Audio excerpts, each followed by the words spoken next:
I am here with Bill Stillwell from the Xbox platform team. I am really excited about this. Now, people have been waiting a long time for backwards compatibility to come to Xbox One. Guess what, preview members? It is here. Bill, tell us how it's going to work. Thanks, Larry. Yes, backward compatibility for Xbox One is here. And what we've done is, in order to make this happen, which we didn't think was initially possible, we went ahead and actually built a virtual 360 all entirely in software. And then we take the old 360 games, put them in the emulator, and then we run it through emulation. That's really interesting because, I mean, that's based on the original Xbox One architecture where you had to do a lot of fancy stuff with the different operating systems, and we're seeing it happen right now. Now, Bill, behind us I see we've got Borderlands, incredibly popular on Xbox 360, but this is actually running on Xbox One. That's correct. Borderlands is one of my favorite games, and so this is one of the first titles we pulled through. And as you can see, this is the 360 game, right, complete.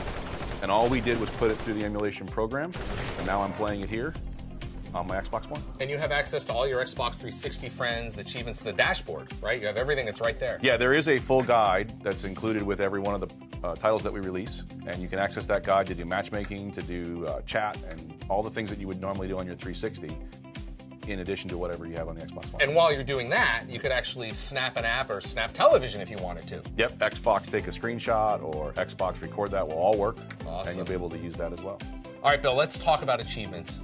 Very important to the Xbox community. How is that going to work with Xbox 360 achievements? These are still Xbox 360 achievements. You're still using an Xbox 360 game save, your cloud saves, carrying across just like it would from console to console. So you're only earning the 360 achievements. You're not able to earn them twice. So if I got them earlier, you know, before Xbox One launched or even after, then I've already got them. You've already got them.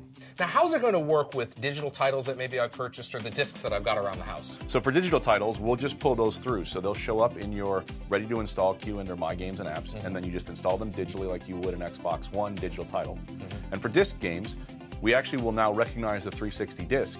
If it's in our catalog, you put it into your Xbox One, we download into your Xbox One hard drive, and then you play the game there as well. Now, we're deploying this right now for preview members, so if you're in the preview program, you'll have access to this, but it's going to be a wider deployment later this year, kind of general release. What's the goal for updating, more and more titles? Well, when we launch the program, we'll have a limited set for preview now, but when we launch the program in the fall, we'll have over 100 titles already ready to go. And then we'll do regular updates to the catalog over time until we fill it up. Bill, tell me about the process. Why can't you just, enable every game right off the bat? Well, there are some technical restrictions. Because this is just a software version of a 360, we can't do any USB peripherals or use the original Kinect. But beyond that, all we do is take what we decide are the right games, put them in through the program, package them, and then we can distribute them to the catalog. And really, the only thing that stops us is getting the legal permissions for things like licenses that may have changed over time or whatever the case may be. We are including the entire first-party catalog that we're able to. And then beyond that, we'll just continue to take in fan favorites, things that are still being played frequently on the 360. We do voting and we'll do polls, and we'll just collect from a multiple set of sources what titles should come out next. So I'm sure people are going to tell us what games they want. Now, this is free.